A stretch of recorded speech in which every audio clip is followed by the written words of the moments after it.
तो आइए हम एक ऐसे नगर की कहानी पढ़ते हैं जहां सभी वस्तुएं एक ही दाम पर मिलती हैं। वहां का राजा चौपट के साथ साथ निहायत बेवकूफ़ किस्म का इंसान था। तो चलिए हम कहानी पढ़ते हैं, अंधेर नगरी।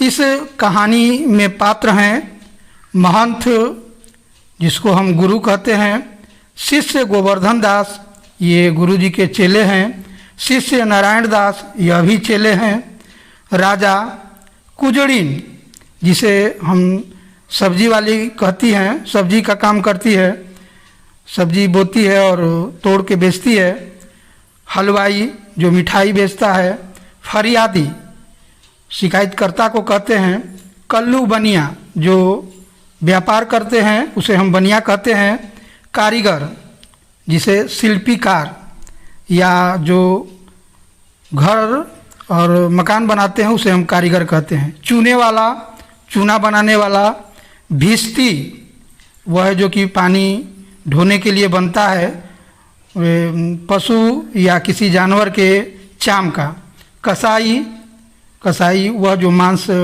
जानवरों को काट के बेचता है, गणेरिया जो भेड़ चराते हैं, कोतवाल पुलिस अधिकारी, कुछ सिपाही जो है जो कि जिसे हम पुलिस भी कहते हैं। तो चलिए हम लोग कहानी पढ़ते हैं। स्थान शहर से बाहर सड़क। महंत जी और दो चेले बातें कर रहे हैं। महंत जी कहते हैं कि बच्चा नारायण दास, यह नगर तो दूर से बड़ा सुंदर दिखलाई पड़ता है, देख कुछ भिक्षा मिले तो बहुत अच्छा। नारायण दास कहते हैं, गुरुजी महाराज, नगर तो सचमुच बहुत ही सुंदर है, बहुत अच्छा है। महंत कहते हैं, बच्चा गोवर्धन दास, तू पश्चिम की ओर जा और नारायण दास पूरब की ओर जाएगा। अब इसके बाद है जो कि गोवर्धन दास जाता है। गोवर्धन दास कुंजड़ीन जो सब्जी बोती है और काटती है उससे कहते हैं, क्यों भाजी, क्या भाव, मतलब सब्जी क्या भाव है, किस दाम का है। कुजड़ीन कहती है, बाबा जी टके सेर, टके मतलब रुपया पैसा और सेर मतलब किलो, 1 रुपया किलो। गोवर्धन दास, सब भाजी टके सेर, मतलब सभी सब्जियां हैं जो कि टके सेर, 1 रुपया की 1 किलो। वाह वाह, बड़ा आनंद है, यहाँ सभी चीज़ें टके सेर। हलवाई के पास जाकर, क्यों भाई हलवाई, मिठाई क्या भाव। हलवाई कहता है, टके सेर। गोवर्धन दास, वाह वाह, बड़ा आनंद है, सब टके सेर। क्यों बच्चा, इस नगरी का नाम क्या है। हलवाई कहता है, अंधेर नगरी। गोवर्धन दास कहते हैं, और राजा का नाम क्या है। हलवाई कहता है, चौपट राजा। चौपट राजा हम उसे कहते हैं जो निहायत बेवकूफ़ किस्म का इंसान हो, जिसे कोई बुद्धि ज्ञान न हो। और अंधेर नगरी, जहाँ जिस नगर में कोई नियम कानून मान्य न हो, न चलता हो, उसे हम अंधेर नगरी कहते हैं। गोवर्धन दास कहता है, वाह वाह, अंधेर नगरी, चौपट राजा, टकेसेर भाजी टकेसेर खाजा। माने यहाँ के इस नगर के, माने अंधेर नगरी जहाँ कोई नियम कानून नहीं, और जिस राजा निहायत ही बेवकूफ़ किस्म का इंसान हो, जिसे कोई ज्ञान न हो, टकेसेर 1 रुपया का 1 किलो भाजी, भाजी मतलब सब्जी मिलता है, और टकेसेर 1 रुपया किलो खाजा, जो पुराने ज़माने की मिठाई है खाजा। हलवाई, तो बाबा जी कुछ लेना हो तो बोलो। गोवर्धन दास, बच्चा भिक्षा मांगकर 7 पैसे लाया हूँ, 3.5 सेर मिठाई दे दे। महंत जी और नारायण दास एक ओर जाते हैं और दूसरी ओर से गोवर्धन दास आता है। महंत, बच्चा गोवर्धन दास, कह क्या भिक्षा लाया, गठरी तो भारी मालूम पड़ती है। गोवर्धन दास, गुरुजी महाराज, 7 पैसे भिक्षा में मिले थे, उसी से 3.5 सेर मतलब 3.5 किलो मिठाई मोल ले ली, मतलब दाम देकर ले ली।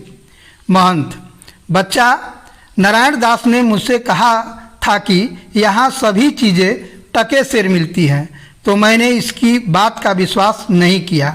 बच्चा यह नगरी कौन सी नगरी है और इसका कौन सा राजा है जहाँ टकेसर भाजी और टकेसर खाजा मिलता है? गोवर्धन दास, अंधेर नगरी चौपट राजा, टकेसर भाजी टकेसर खाजा। महंत कहते हैं तो बच्चा ऐसी नगरी में रहना उचित नहीं है जहाँ टकेसर भाजी और टकेसर खाजा बिकता है। मैं तो नगर में अब पल भर भी नहीं रहूँगा। देख मेरी बात मान, नहीं तो पीछे पछताएगा। मैं तो जाता हूँ, पर इतना कहे जाता हूँ कि कभी संकट पड़े तो याद करना। राजा और मंत्री यथा स्थान माने बैठे हैं और पर्दे के पीछे दुहाई है की आवाज़ आती है। दुहाई है कि मतलब याचना करता है, चाहे विनती करता है। राजा कहते हैं कौन चिल्लाता है, उसे बुलाओ। तो दो सिपाही जाते हैं, एक फरियादी को पकड़ के लाते हैं। फरियादी जो शिकायत करता है उसे कहते हैं। फरियादी कहता है दुहाई महाराज दुहाई। राजा बोलो क्या हुआ? फरियादी कहता है महाराज कल्लू बनिए की दीवार गिर पड़ी, सो मेरी बकरी उसके नीचे दब गई। न्याय हो महाराज। राजा अच्छा कल्लू बनिए को पकड़ के लाओ। सिपाही दौड़कर बाहर से बनिए को पकड़ के लाते हैं। राजा कहता है क्यों रे बनिए, इसकी बकरी क्यों दबकर मर गई? कल्लू बनिया कहता है महाराज मेरा कुछ दोष नहीं, कारीगर ने ऐसी दीवार बनाई कि गिर पड़ी। राजा कहता है अच्छा कल्लू को छोड़ दो और कारीगर को पकड़ कर लाओ। कल्लू जाता है, लोग कारीगर को पकड़ के लाते हैं। राजा क्यों रे कारीगर, इसकी बकरी कैसे मर गई? कारीगर कहता है महाराज चूने वाले ने ऐसा चूना बनाया कि दीवार गिर पड़ी। राजा कहता है अच्छा उस चूने वाले को बुलाओ। कारीगर निकल जाता है, चूने वाला पकड़कर लाया जाता है। राजा कहता है क्यों रे चूने वाले, इसकी बकरी कैसे मर गई? चूने वाला कहता है महाराज भिस्ती ने चूने में पानी ज़्यादा डाल दिया, इसी से चूना कमज़ोर हो गया। राजा कहता है तो भिस्ती को पकड़ो। भिस्ती फिर लाया जाता है। राजा कहता है क्यों रे भिस्ती, इतना पानी क्यों डाला दिया कि दीवार गिर पड़ी और बकरी दब गई? भिस्ती कहता है महाराज गुलाम का कोई कसूर नहीं, कसाई ने मशक इतनी बड़ी बना दी थी कि उसमें पानी ज़्यादा आ गया। राजा कहता है कि अच्छा कसाई को लाओ और भिस्ती को निकालो। लोग भिस्ती को निकालते हैं और कसाई को लाते हैं। राजा कहता है क्यों रे कसाई, तूने ऐसी मशक क्यों बनाई? कसाई कहता है महाराज गणेरिये ने टके की ऐसी बड़ी भेड़ मेरे हाथ बेची कि मशक बड़ी बन गई। टके के मतलब 1 रुपया की ऐसी बड़ी भेड़ बेची कि मशक बड़ी बन गई। राजा कहता है अच्छा कसाई को निकालो, गणेरिये को लाओ।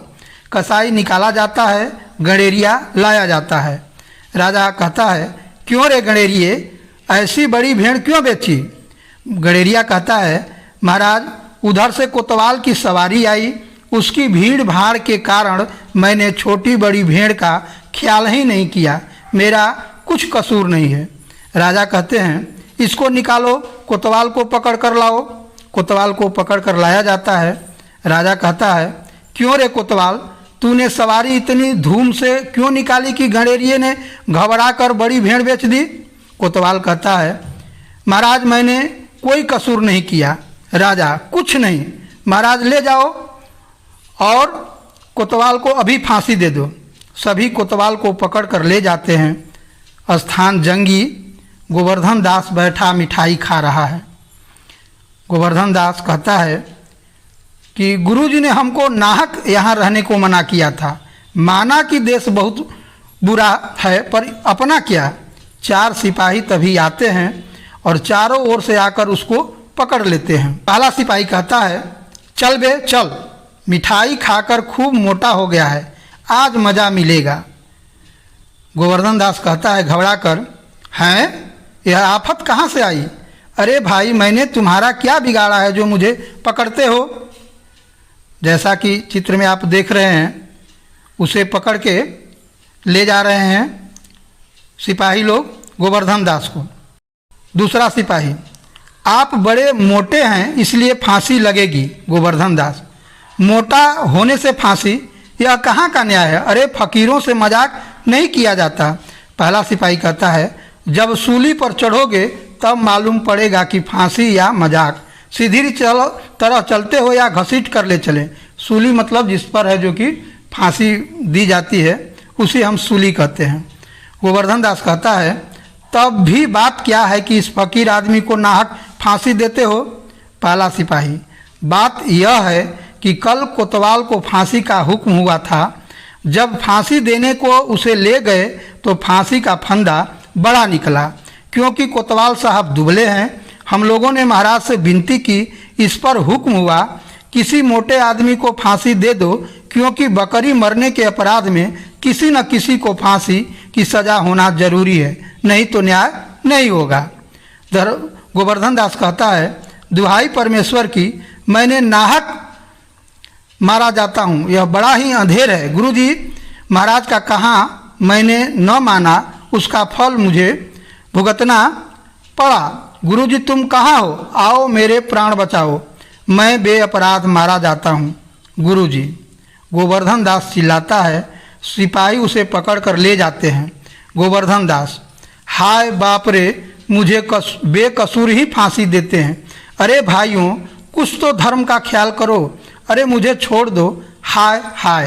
पहला सिपाही कहता है, अरे चुप रहो, राजा का हुक्म भला कहीं टल सकता है? यह तेरा आखिरी दम है, राम का नाम ले, बेकार क्यों शोर करता है? गोवर्धन दास कहता है, हाय मैंने गुरुजी का कहना न माना, उसी का यह फल है। गुरुजी कहाँ हो? बचाओ गुरुजी। गुरुजी।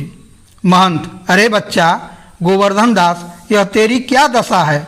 गोवर्धन दास कहता है गुरुजी को हाथ जोड़कर, गुरुजी दीवार के नीचे बकरी दब गई जिसके लिए मुझे फांसी दी जा रही है।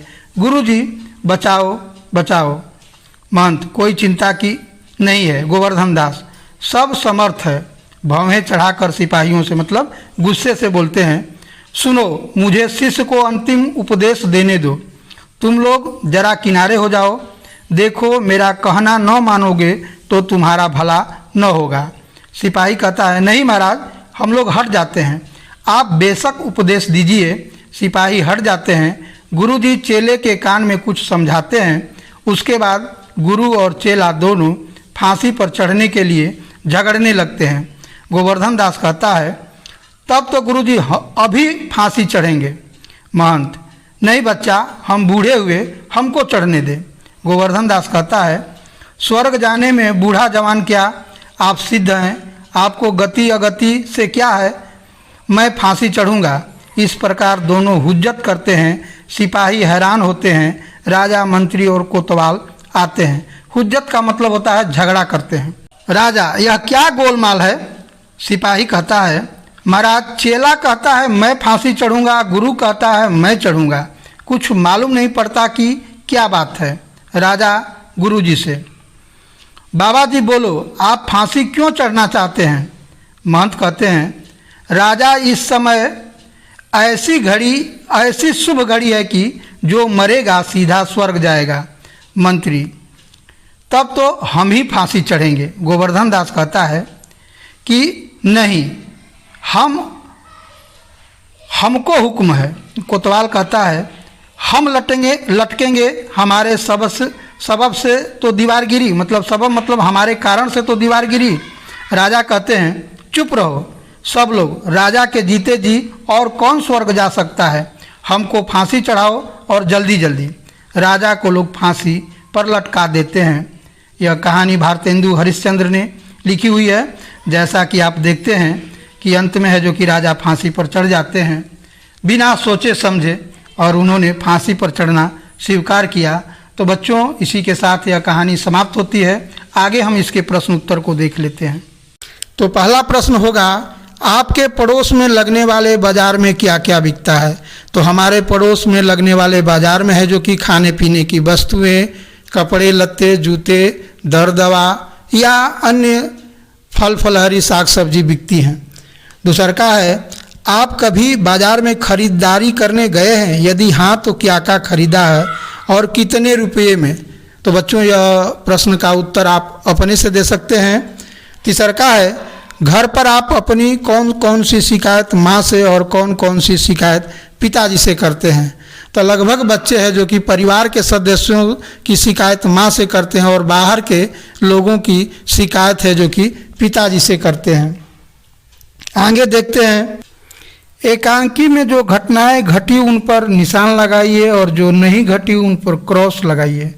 तो पहला है कि महंत जी ने अंधेर नगरी छोड़ने के लिए कहा था, ये सही है, महंत जी ने कहा था। कल्लू किसान की दीवार गिर पड़ी, नहीं ये गलत है, कल्लू किसान नहीं था, कल्लू बनिया था। कारीगर ने भिस्ती पर आरोप लगाया, ये भी सही है। फिर है, नगर में सारी चीज़ें टके से मिलती हैं, ये भी सही है। सिपाहियों ने फांसी लगाने के लिए महंत को पकड़ लिया, ये गलत है, गोवर्धन को पकड़ा था। फिर है, महंत ने गोवर्धन दास को फांसी से बचाया, ये लास्ट वाला सही है। महंत ने नगरी को छोड़ने की बात की क्योंकि नगर सुंदर नहीं था, नगरी में खाजा टके से मिलता था, नगरी में सभी चीज़ें एक ही दाम पर मिलती थी, जो बताता है कि वहाँ कोई नियम नहीं है। तो यही सही होगा कि उस नगर में है जो कि सभी चीज़ें एक ही दाम पर मिलती थी, जो वहाँ कोई नियम कानून नहीं था, यह मालूम पड़ता है। चलिए आगे देखते हैं हम लोग।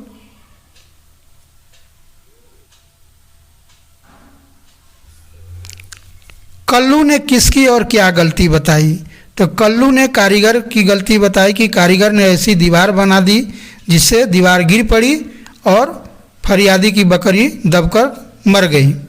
फरियादी ने राजा से क्या फरियाद की। तो फरियादी ने राजा से यही फरियाद की कि उसकी दीवार गिर गई कल्लू की, और जिसके चलते है जो कि मेरी बकरी दबकर मर गई। राजा ने कोतवाल को फांसी की सज़ा क्यों सुनाई। तो राजा है जो कि कोतवाल को इसलिए फांसी की सज़ा सुनाई कि कोतवाल ने सवारी बड़ी धूमधाम से निकाल दी, जिसके चलते वह जो कि बकरी बड़ी बिक गई। राजा ने स्वयं फांसी पर चढ़ने के लिए क्यों कहा, क्योंकि महंत जी ने बताया था कि यह शुभ घड़ी है और इस समय जो फांसी पर चढ़ेगा वह सीधा स्वर्ग जाएगा। तो बच्चों, इसी के साथ यह कहानी समाप्त होती है। अगले पाठ के लिए तब तक धन्यवाद।